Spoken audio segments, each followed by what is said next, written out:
Penguin Random House Audio presents The Circadian Diabetes Code. Discover the right time to eat, sleep, and exercise to prevent and reverse prediabetes and diabetes. By Satchin Panda, PhD. Read for you by Vikas Adam. To my mother, Gitanjali. Introduction. If you or a loved one has recently been diagnosed with prediabetes or diabetes, you are not alone. According to the U.S. Centers for Disease Control and Prevention, CDC, 1 in 10 Americans has diabetes, and 1 in 3 is likely to have prediabetes right now. Just by listening to this book, you are taking a very important step forward in managing your health.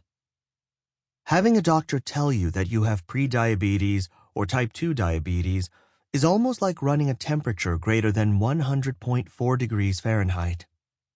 It's a sign that some aspect of your health is off balance, and if you don't pay attention, it can become much worse, potentially leading to life-threatening complications. Not only is diabetes linked to other chronic health conditions like obesity, heart disease, and Alzheimer's disease, but it is also one of the most devastating underlying conditions related to intensifying infectious diseases such as COVID-19. Yet we know that even with diabetes, some days we feel better than other days. When we stop to think about it, those better days are typically the ones when we have slept well, ate nutritious foods, and even exercised. In the very same way, with these very same tools, anyone can learn how to control their diabetes and possibly even reverse a diagnosis.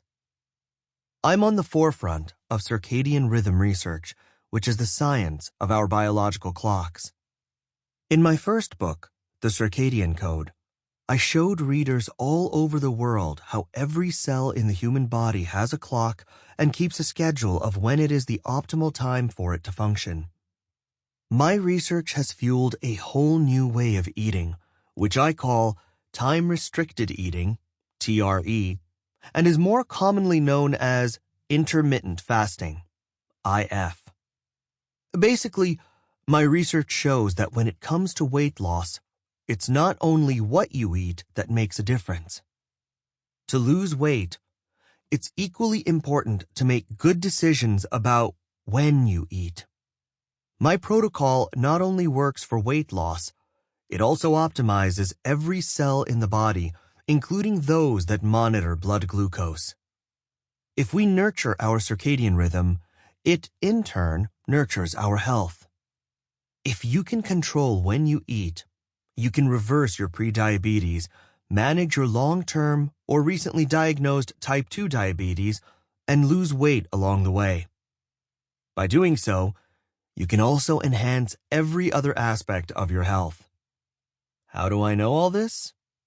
Just ask my mother. Meet Mrs. Panda.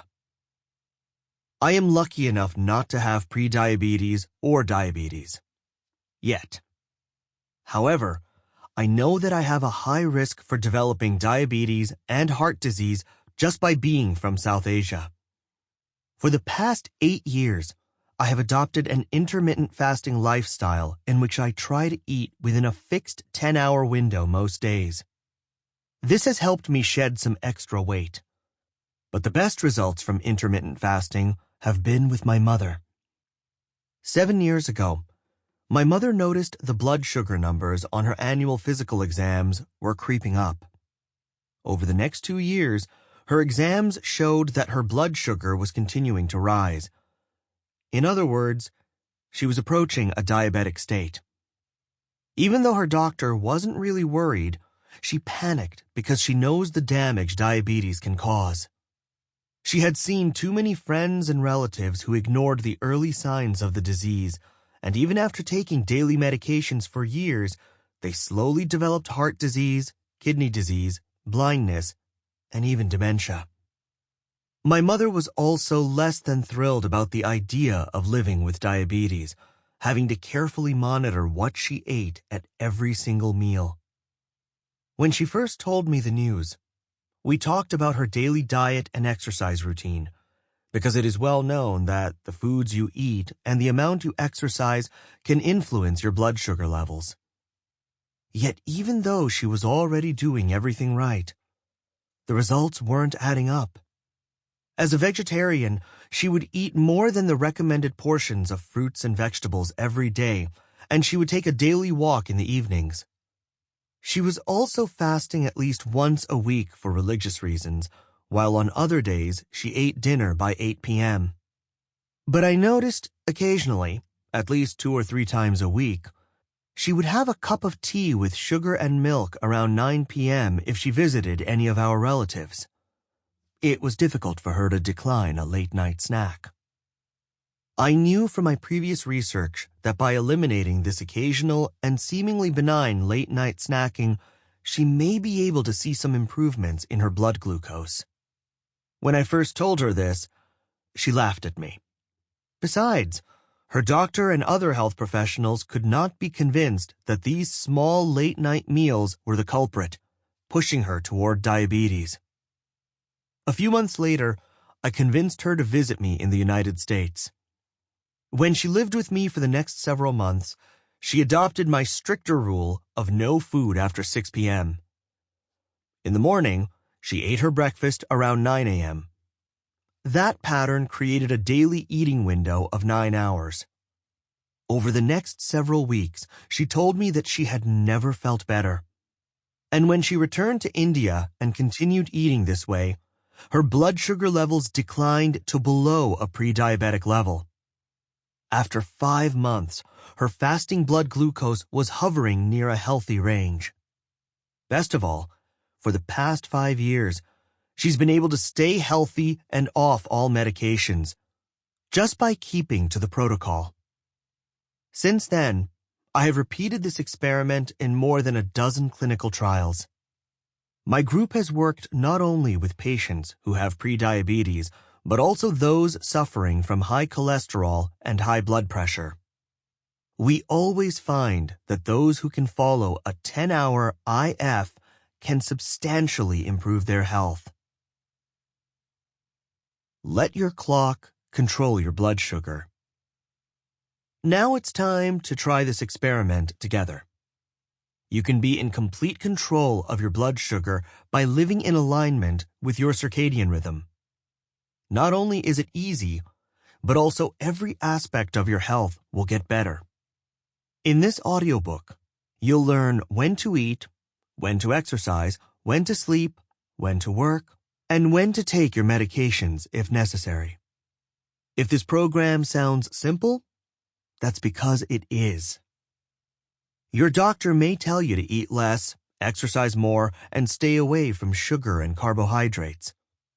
There is sufficient research to substantiate these recommendations. However, the problem is in the compliance. Experts know that to follow these recommendations, you have to count calories for every meal you eat, track and avoid the foods that are known to raise your blood sugar, and count how many miles you walk or run. If you can do this, great. Many people with prediabetes or diabetes begin this type of program and see some benefits within a month or two. But more often than not, the regimen becomes too difficult to sustain for a long time. Even though these are good habits to form, they are too arduous. This is where my research on circadian rhythm and time-restricted eating is opening new avenues for treating diabetes. Research on circadian rhythm has shown that blood glucose regulation is more complex than we had known before. When we eat, when we exercise, and how much or when we sleep have a big impact on our blood glucose. By following this program, you may achieve your goals without counting a single calorie. In addition, you'll learn that IF has numerous other benefits on various organ systems, immune systems, and the brain, including weight loss. When it is practiced over a few months, you can retrain your liver and fat tissues to break down. Sample complete.